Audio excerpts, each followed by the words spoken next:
Welcome, we're back in Florida, and I brought a very special friend along with me for the flight. Hi. Grant's here, we're dead tired. We left his house at like 4 a.m., but Grant's gonna hang out. We're gonna do some driving together, and we're just gonna go chill at the shop today. And I think, fingers crossed, from what I understand, there might be a possibility we start the Barra today. That'd be sick to be here for that. Yeah. I'm hyped on that. I'm hyped as well. I'm excited to see all the hard work that Jan and Alberto and Shulman have all been doing while we've been gone. And yeah, I don't know. I think I'm gonna have to have you film your reaction to this thing now that she's a little monster. Oh, dude, you can't do this to me this early in the morning after we are dead. You're gonna scare the poop out of me. I'm just gonna do a little bit of like just a test, like kind of roll into it, just to make sure that everything's okay and like see how much grip we're working with. All right.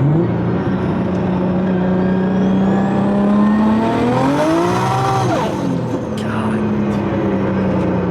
We spun a little, but now you hear the tires being on the rocks. Immediately. This thing's a ripper. God, it's not what I wanted to do at 9:30 in the morning. I bet he could beat us from a dig. You think so? Yeah, those things fast, dude. Cause like we'd be spinning and I'd be stalling and he'd just be rah.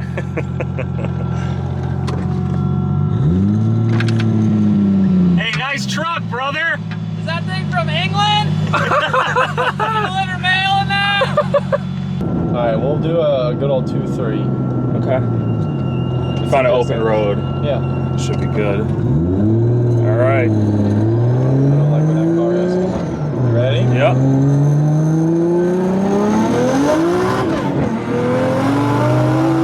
My God!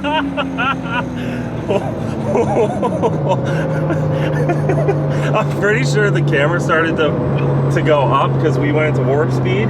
Dude, it doesn't feel that fast until you start going fast, and then it just keeps pulling. Dude, fourth gear, terrifying. The craziest thing is that the car just has like it like falls off a lot up top, but it still doesn't feel that way. You know what I mean? Like it still feels like it's pulling up top. Falls off top, huh? Yeah, it's only making like 600 wheel at redline. That's it? Well, like it makes 700 not at redline. Oh, yeah. So if I can get it to like make the torque that it is now, but keep making that torque. Keep going, yeah. That. Bye.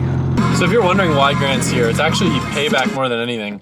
I stayed at Grant's when I was up in Connecticut, and like there's a huge falling out because of me playing with the thermostat and lowering the AC too much, leaving my trash all over. I lost a drill bit, I lost his tire valve tool, I left boxes everywhere. So he just spur the moment, sporadically, when he dropped me off the airport, was like, you know what, I'm coming with you and I'm gonna mess your house up. I'm gonna set the AC at 40 degrees, and I'm not letting him change it. It's gonna be, dude, parka jackets for sale now. Before we get involved in anything else, I want to give a quick shout out to one of my sponsors, Ring. If you guys aren't already familiar with Ring from me talking about them in my videos, they make these awesome video doorbells for your home and security cameras that I use all over the shop. And I do it all right from their app. They make wired and wireless security cameras, and you can see this one right here, I've got pulled up in the app. We can see what's going on live. That's me right down there. Look, I'm swinging back and forth. And if you're using it at your home and you need to talk to someone, you can even click this. Hey, which comes in handy if you're getting a package delivery, you need to talk to the guy about where to leave it. Other than package delivery, I use it most when I lose things because I can go back and trace my steps to see the last place I put stuff, whether it be a wallet, a tool, a computer, a charger, or for package delivery related stuff. It's really awesome. I have a special offer on a Ring welcome kit just for you guys. All you have to do is go to ring.com/LZ, and that'll come with the Ring Video Doorbell 3 and their Chime Pro, which is all you need to start building custom security for your home today. Just go to ring.com/LZ. I'd like to give a massive thank you to Ring for sponsoring this video and many of mine in the past. It's a great company and I always appreciate working with them. But thank you, Ring. Thank you guys. Let's get back to work. When I was away, I got a very, very exciting video sent to me from Johan. Now, if you remember, this entire chassis harness had to be transferred from the other donor car that we had. So there were a lot of places to go wrong. And do you want to do the honors? Yeah. So it's the kissing. Whoa, Where's the key at? Look at that, right there. It's gonna start freaking out because there's not a bunch of things connected. But everything goes We've got a body harness, we've got the beep. Yeah. We've got a car. Yeah. So now It's a little upset, but we got a car. pissed off, but Now, so that means, in theory, well, that's huge. This car's been sitting outside with no windows forever, so that's very exciting. So there's been a lot of stuff that's been going on with this car. So we're gonna put up in the lift and start to give you guys up to speed on where it's at now. As I've already explained, we have the built 6R80 transmission from PBH. But what you'll notice here, we actually have the very first Barra to 6R80 adapter made by Dominator Motorsports. So this, I believe, is in its prototype slash first production phase. And everything bolts up and utilizes a dual drilled flywheel up to the stock 6R80 converter. So we do have an aftermarket torque converter, but we didn't think it was gonna come in time. So in this box right here from Circle D, we've got a pretty gnarly billet badass torque converter that I'll get you guys more info on the specs on this, but for now, starting it, we didn't think that we would have that for a while, and it actually got done super fast. So for now, the car just has a stock torque converter. But while we're underneath it, going through, you can see we've got the stock trans mount with some slight modifications bolted up, and then we have an aluminum drive shaft from Drive Shaft Pro over in California. They worked with us and were able to source the flanges and get the drive shaft made super fast, everything bolted up great, and they were awesome to work with. So if you're in California or anywhere, they ship stuff and make it very fast. I think they actually had it made same day, and then we just had some issues because we gave them the wrong shipping address. But everything bolts up sick. Yeah, it's exciting. It fits pretty good. The plan is to eventually turn this into the stock style tips down there, but for now, if we do get to the point of starting it today, we'll just leave it open downpipe. And other stuff you can kind of see while we're down here, the oil filter setup. We've already talked about the 60 mil gate from Turbo Smart. That gives you a little bit better look at it. And Alberto just finished the pipe that's gonna dump that back into the downpipe, so we don't have any ugly wastegate noises. Now before Alberto helps me explain some stuff with the fuel system, we're actually gonna go back in time because we did film some footage before we left to get you up to speed with everything we did with that. Can you see me? Can you see me? Hello, and welcome to today's video. We have a package here from our friends over at Dishworks. And in this package is gonna be everything that we need for the fuel system for the Barra GT350. They got some pretty cool solutions, so we're gonna unbox it and show you guys what we're gonna be working with. Fuel box. There's no fuel in There's it. fuel in it. No, there's not. It's a fuel system. Adam, you're burning a fuel system. It's quicker to open it. Look, melt the tape. That's a fast way to open it. Did you just spray brake cleaner on me, Alberto? What are you trying? This guy. This stupid kid didn't even reach no, listen. over there. I really think I'm onto something, Alberto. Look, I didn't even need to use a knife. No, seriously though, look, I am onto something. We did not need to try use it a knife. again. No, stop, Alberto. Oh, let me purple with a sound effect. Look, it's still burning. Alberto. Get away with that. Put the brake clean down. Stop. All right. So in this box, like I said, Alberto, stop it. This stuff's fire, dude. Yeah, this stuff's fire, bro. So we're gonna unbox all this stuff.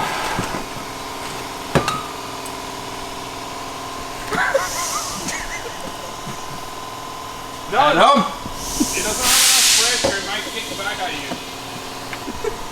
Is that brake cleaner or not? Though? What kind of brake cleaner is this? Maybe that's why it doesn't clean. Oh my god, like. My box is still burning. Dude, Shulman's gonna come in tomorrow and be like, what were you guys doing? Well, I cleaned his shop today for him, so. Alberto, look at all this.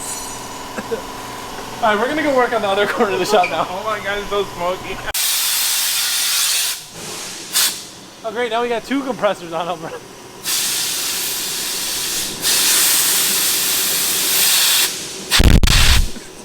Look like an idiot. Maybe. Okay, so the first thing you'll see, the most obvious, we have two boxes of line from Dishworks. If you aren't familiar with it, they have their own braided line. Alberto, stop it. We're done with that for now. Okay, so we've got two boxes of their line. This looks like -6. So I'm guessing this will be the return. And then this box, -4. I'm hoping it's bigger. Yeah, it's -8. -8. So we'll have a -8 feed, -6 return. Now I know this kit they advertise as being well sufficient for over 1,000 horsepower. We've got all the fittings from them. We're not going to go through every fitting now until we actually do the install, but every fitting we should need for the whole fuel system is in here. It's pretty exciting because usually we have to spend a lot of time developing our own fuel system and figuring out all the fittings and stuff. So because we're using a factory car and trying to utilize the factory fuel system for the most part, it's cool that they already have all the lines and fittings and pump situation all figured out. So in here, we've got our good old trusty Dishworks fuel pressure regulator. Nice little gauge for the regulator. In this box here, we have giant fuel filter. These are always really nice. They're stainless. And you can take them apart and wash the inside of it, so they're just reusable. Now this is what you call an injector. You look at the injector flow chart. Look at this, 2,300 cc's. So these are some big boys. I think, are these the biggest injectors we've ever put on a car? On your cars, yeah. Yeah. So the 2200s. I need some of those for the RX-7. That's sick. So we've got all this stuff. I think our fuel pumps are in a separate box for it, but this is the central piece of the puzzle right here that I'm very excited about. So we're gonna be running dual DW400 pumps, which will be more than enough for our goals. I think they do like, what is it, 700 or 800 in pump on E, which is wild. Like, yeah, sorry, like 700 or 800 in tank on E, which is wild. So 2 of them is more than enough. And this right here is what I wish they made for a bajillion different other cars. I wanted the whole time is hoses. Look at this. Why are you overworking? Hold on.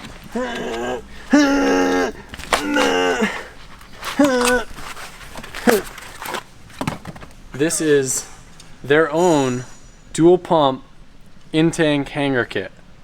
That's rad. Yes. They make these for some cars. I know certain platforms like R35 GTRs and actually like old Skylines, having like a dual pump in-tank hanger kit's common, but all the builds that we've done up until this point, we've never really had a solution like this other than maybe in Zeroy. Zero, yeah.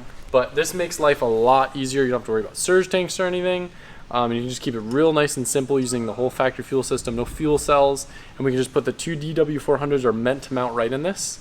And we've got a nice, pretty, and simple solution with all the wiring just nice, simple, easy, and ready to go. So I'm excited about this. Are you excited, Alberto? I'm actually not excited you said easy. I'm scared now. I didn't say easy. He said easy. Did I say easy or did I say simple? Easy.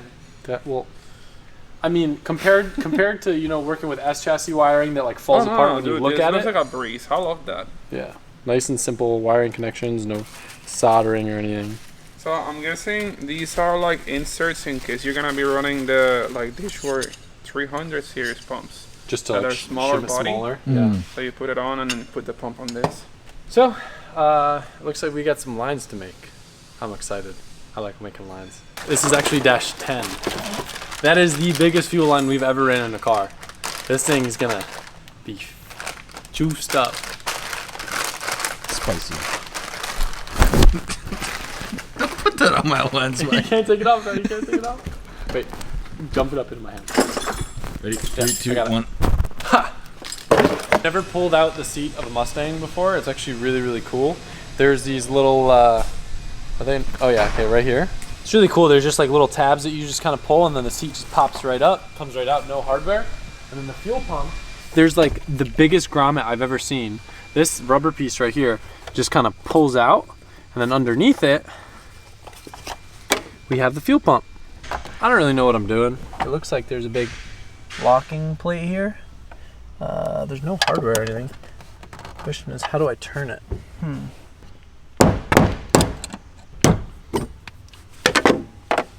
Got her unlocked.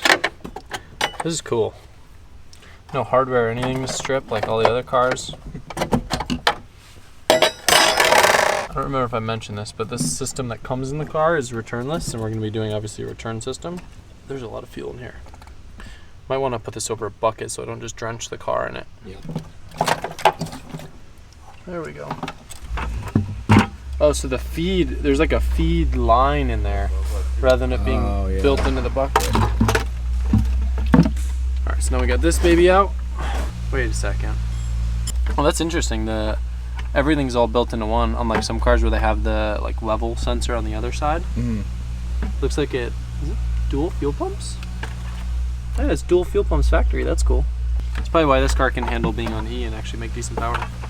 So one of the cool things with this kit, it actually utilizes the factory fuel bucket. So I'm gonna drain it real quick, and then we're gonna take it apart.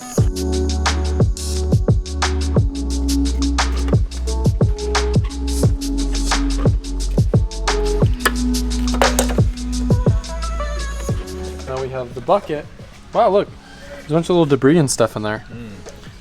You can see that's a little fuel filter socks doing their job.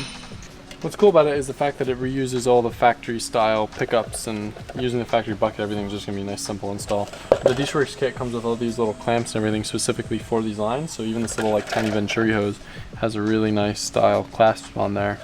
It'll keep everything tight, and then all this stuff will just bolt up. It can almost act like as if it was factory.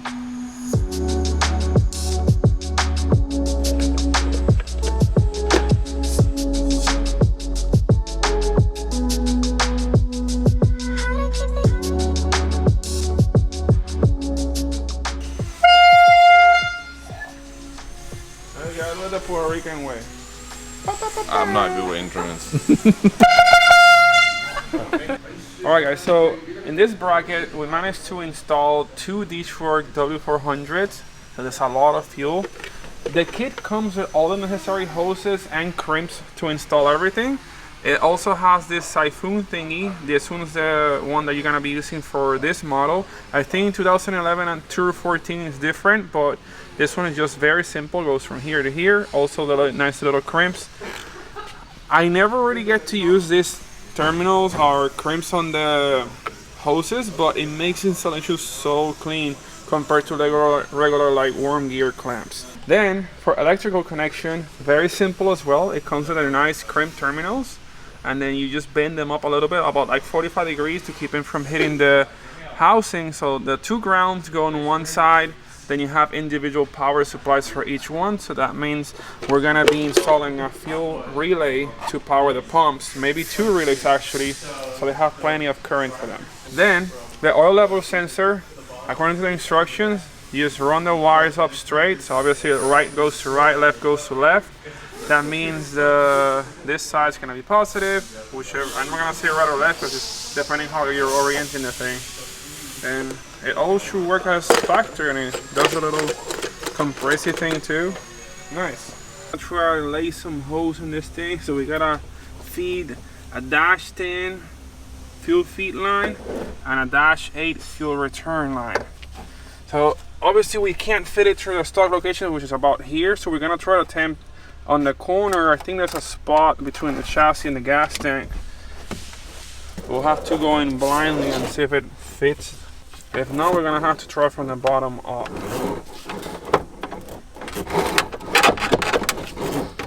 Well, I definitely went all the way through and hit something.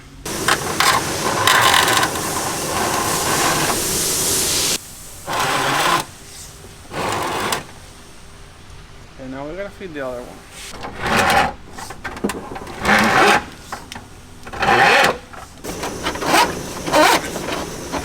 The whole what to do thing. Do you want to run the fuel line through the inside of the frame rail or the outside of the frame rail? I mean, I would think the farther away from everything over here that's going to be heat and drive shaft and all that.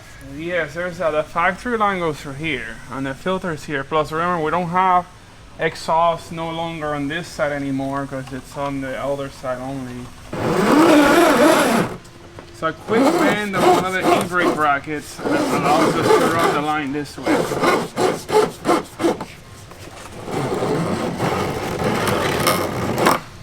Look at that. So come over like that. Do not do this on freshly painted surfaces. Slightly just scratching the whole car.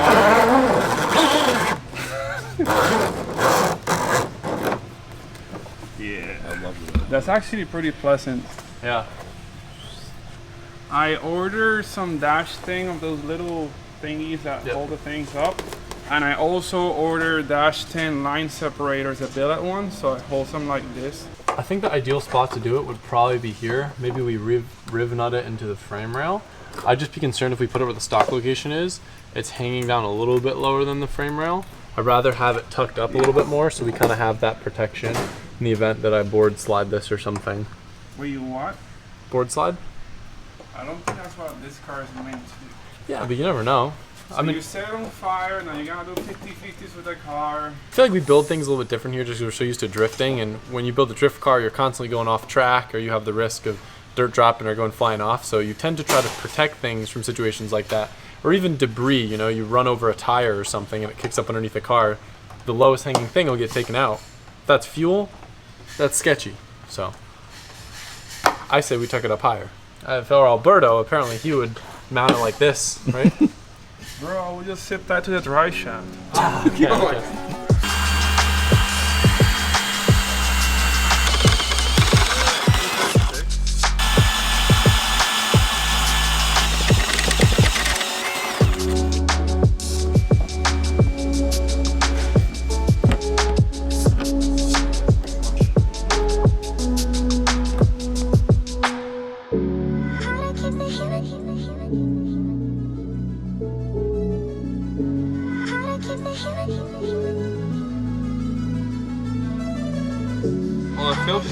the fuel system is finished. I also managed to put the stock covers back in as much as possible with little trimming like here and stuff. Then you got your fuel return system, is the most complicated part, which you have dash 8 return. So the flex fuel sensor uses dash 6, so I ended up just converting to dual dash 6, one going through the flex fuel and one going directly back to the line, and then they merge into these two Ys. It's really neat here. I also got these really nice clamps from Vibrant that hold everything together real neat. Now, as I mentioned before, I don't want to have an external wastegate dump on this. All the videos I've heard online and from the people I've talked to, bears just don't sound good with an external dump. So we're going to reroute it back into the exhaust. So Alberto made this piece with a nice Vibrant flex pipe. It'll fit in here just like that. It's crazy seeing all the OEM stuff back in here, like the battery box and the fuse box and how stock everything looks. All right, Pat, give me a 1-2.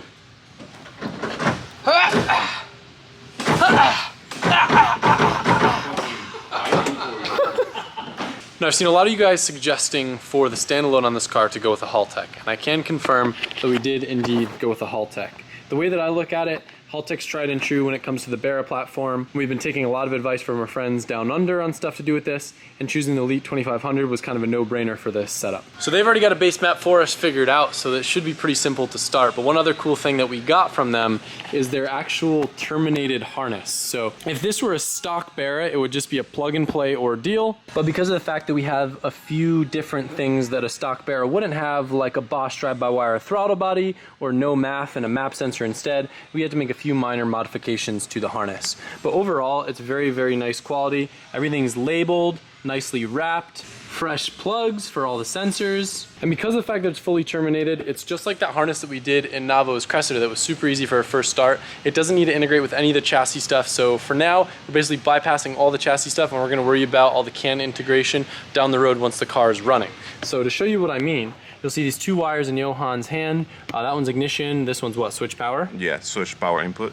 And then that would then trigger the fuse box there. Yep. So it comes with its own little fuse box that has all the relays and fuses with a nice diagram for everything we need. So diagnosis will be easy. And like I said, we don't need to worry about having anything integrated right off the bat, which will make everything way more simple. So if you were going to swap a Barra into pretty much any car, especially if it were a drift car or track car, and you weren't worried about chassis integration right off the bat, it's a surefire way, kind of like all the LS harnesses that we're more familiar with over in the States with terminated nice little fuse boxes and stuff like we did in the Cressida. Just makes things super simple. So we wanted to get this thing running quick, and it was pretty much unanimous that going with the Haltech Elite 2500 would be the simplest and most effective way for this setup.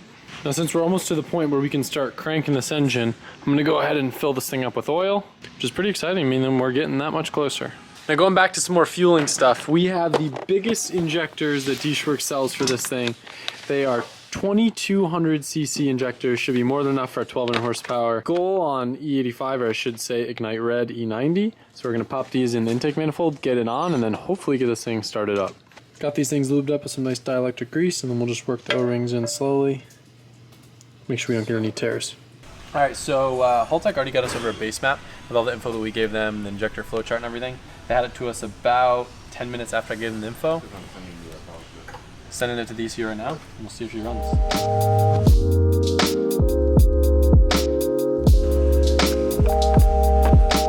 Just got the base map loaded up, rebooted the ECU, and I heard the fuel pump prime, so we're off to a good start. Next thing we're gonna do, since it's drive-by-wire, we gotta calibrate TPS, because there's no way we can just manually actuate it with our hands.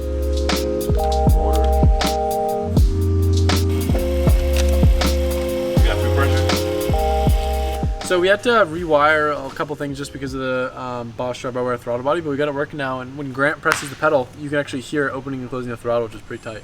So I think we're ready to start it, right? I think so. The only thing I can't figure out right now is I know we have fuel pressure, we can hear it. I just can't figure out where it is in this table. I kind of have to like learn new software. So one of the things we know from Trevor is that we can't start it with the actual start button because what will happen, it'll start cranking, but it won't actually turn on because the car won't see the crank signal from the Barra and the whole cam thing gets mad. So what we're doing to bypass that right now, because it's a terminated harness, we have a lead that is just for ignition from the Haltech. So Johan's basically just gonna touch that to the battery and maybe it'll fire. We'll see. Oh, spin over. Let's see if it fires. I mean, we got oil, we don't have coolant. That's okay though. All the fittings are tight, we don't have boost leaks. You just send it. Just touch the orange wire. Let's go. Wait, shouldn't we prime it a couple times first? The fuel? Oh, it's been primed. No, we never turned it over. It's The what? all greased up. It's fresh as send it. It's fine. Okay. Oil level's good, right? You fill it up, you said? Check. You check it. I don't know where it's at. I see oil on the stick. It's good enough. You heard it here first, folks. Grant's in the background's like, man, I thought these guys were more legit than this. What the heck is going on over here? Watch out, I built a Are you whole gonna need engine any- and I are was you like, gonna need any I throttle already at trust this point? Adam's oil checking skills prior, so I'm just like giving him a hard time. Do we it know full oil's start. good. Yeah, okay. Let's see, man. I'm nervous. So am I. It's not even my car. Oh god.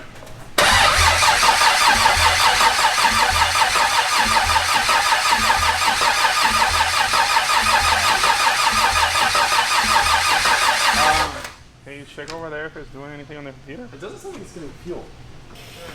Okay, try it.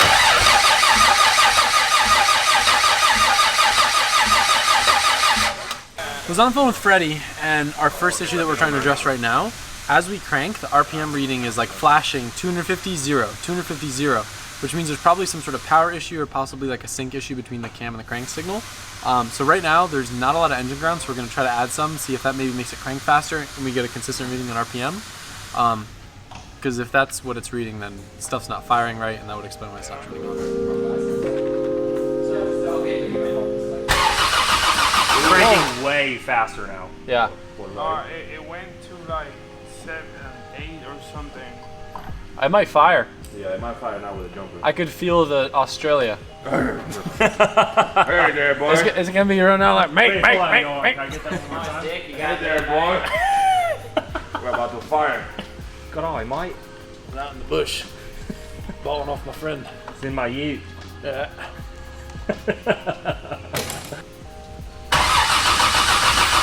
Stop. No, no difference. No, yeah, it's dropping out. I'm not sure if it's actually an ECU setting or if it's like just a bad sensor maybe. Whoa! Whatever you did, it fired for a second. You tried. Yeah. Okay.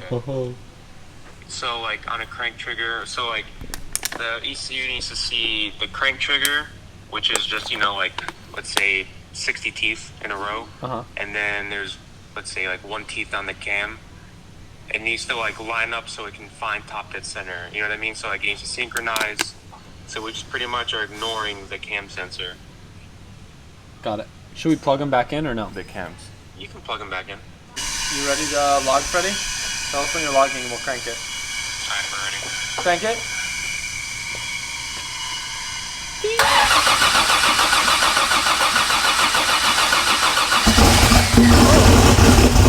Started.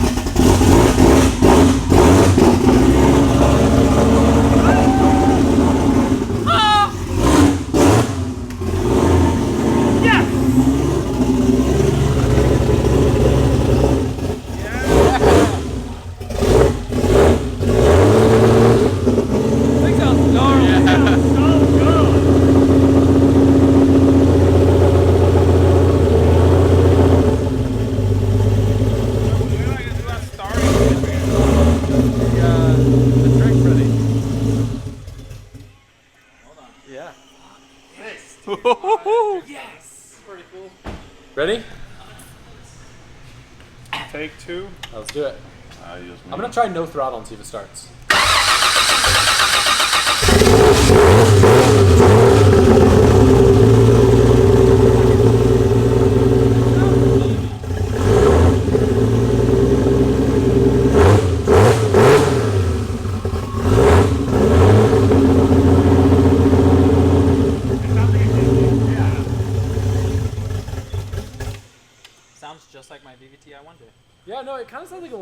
with like less of a like feminine tone. Yeah.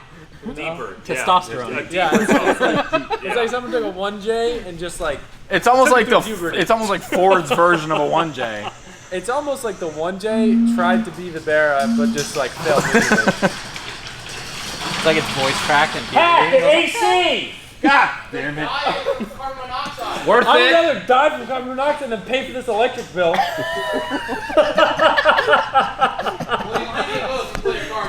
Overall, this is a huge victory. I can't thank Alberto and Johan enough for doing as much as they have while we've been gone in Connecticut playing around. There's still quite a few little bits left here and there. I think I mentioned we got to pull everything apart to swap the torque converter, run the transmission cooler. What else is left on it? Transmission stuff. Finishing up the wiring for the starter to work to the thing. Then really just getting the transmission control dialed in, I gotta put some little washers on the drive shaft. bolts. But overall, like, this is huge. We're all stoked. We were getting to the point where we didn't think it was going to turn over because we were having issues and it just really needed some throttle. So thank you to Freddie for helping us with that. All the sponsors involved, and I'm super excited to see this thing on the dyno, and hope you guys are too. Any final words? Sounds like a Jay-Z. I mean, I can guess Alberto's final words. Alberto, just say I it. think we should leave it open down. It sounds pretty good. Oh, I thought he was going to make fun of it being automatic. That's apparently the thing. Alright, I didn't do that. Wait, hold on. You gotta do a special effect. Teek.